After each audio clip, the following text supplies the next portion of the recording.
Hello दोस्तों, कैसे हो आप सब। उम्मीद है कि आप सब अच्छे होंगे।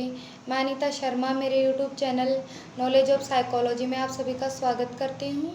और वीडियो स्टार्ट करने से पहले मैं आपसे बताना चाहती हूँ कि आप साइकोलॉजी से रिलेटेड कोई भी सब्जेक्ट जैसे कि फिजियोलॉजिकल साइकोलॉजी है, कॉग्निटिव साइकोलॉजी है, नॉर्मल साइकोलॉजी है, एबनॉर्मल साइकोलॉजी है, कोई भी सब्जेक्ट के बारे में आप मुझसे कंसल्ट कर सकते हैं।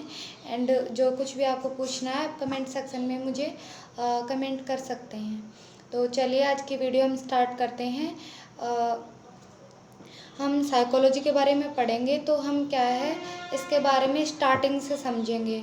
तो आज का हमारा टॉपिक है इंट्रोडक्शन ऑफ साइकोलॉजी। तो मैं आपको ये बताऊं कि साइकोलॉजी होता क्या है, मनोविज्ञान क्या है। इससे पहले हम साइकोलॉजी की हिस्ट्री के बारे में थोड़ी चर्चा कर लेते हैं। तो प्राचीन काल में साइकोलॉजी को फिलोसॉफी की ही एक ब्रांच माना जाता था, यानी कि इसे दर्शन शास्त्र की ही एक शाखा के रूप में जाना जाता था।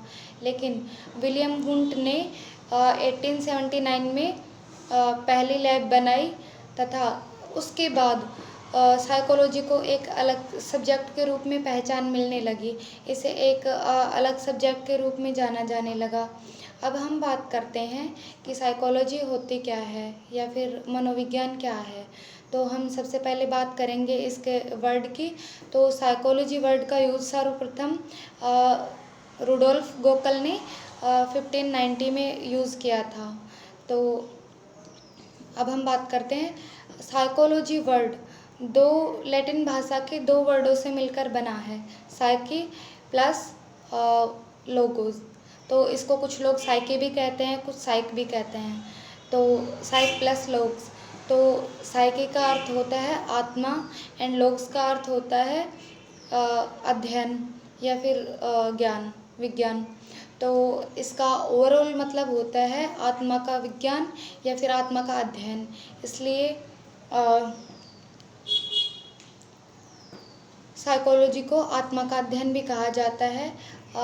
मोस्टली 16वीं शताब्दी में इसे आत्मा का विज्ञान कहा जाता था, जिसमें मुख्य मनोवैज्ञानिक थे प्लेटो एंड अरस्तु। एंड अपने भारतीय कुछ ऋषि मुनि वो भी इसे आत्मा का ही विज्ञान कहते थे या आत्मा का अध्ययन मानते थे।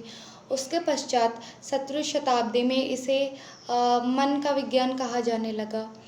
तो इसे मन के विज्ञान के रूप में जाना जाता था तथा 19वीं शताब्दी में इसे चेतना का विज्ञान कहा गया या फिर कहा जाने लगा, जिसमें से मुख्य मनोवैज्ञानिक थे विलियम जेम्स, विलियम वुंट आदि का नाम मुख्य रूप से लिया जाता है। लेकिन प्रेजेंट में वर्तमान समय में साइकोलॉजी को व्यवहार का विज्ञान या फिर व्यवहार का अध्ययन माना जाता है। अब हम इसके अर्थ के बारे में बात करते हैं। तो जैसा कि मैंने बताया, साइकोलॉजी को वर्तमान समय में व्यवहार का अध्ययन माना जाता है। इसमें प्राणी के व्यवहार का अध्ययन किया जाता है। उसमें जीव जंतु भी हो सकते हैं और ह्यूमन बीइंग भी हो सकते हैं। तो इसकी डेफिनेशन कई मनोवैज्ञानिकों ने दी है, जैसे कि उनमें से कुछ इम्पोर्टेंट नेम हैं, जैसे McDougall, Watson, Crow and Crow, Woodworth और जैसे बोरिंग जैसे कई मनोवैज्ञानिकों ने इनकी डेफिनेशन दी है। तो जैसे इनके साइकोलॉजी के सब्जेक्ट मैटर के बारे में यदि हम बात करें तो हम इसे बिहेवियर का अध्ययन कह सकते हैं। तो इसमें क्या है, इसके मेंटल प्रोसेस में ये सब प्रोसेसेस आती हैं जो मैं आपको बताने जा रही हूँ, जैसे कि सेंसेशन यानी कि संवेदना, परसेप्शन यानी कि प्रत्यक्षीकरण, एंड अटेंशन यानी कि ध्यान या अवधान, वो एक ही बात है। एंड लर्निंग जो कि सीखना, थिंकिंग जो हमारे विचार हैं या सोचना, एंड मेमोरी यानी कि स्मृति। तो ये सब उसके सब्जेक्ट मैटर हो गए एंड साइकोलॉजी की डेफिनेशन हो गई। और हम बात करें तो साइकोलॉजी के इंट्रोडक्शन में उसके साइकोलॉजी के इंट्रोडक्शन में एक और चीज़ आती है जो है साइकोलॉजी के संप्रदाय। तो साइकोलॉजी के संप्रदाय इस प्रकार हैं, जैसे कि संरचनावाद जिसका उल्लेख विलियम वुंट द्वारा किया गया, प्रकार्यवाद का विलियम जेम्स के द्वारा किया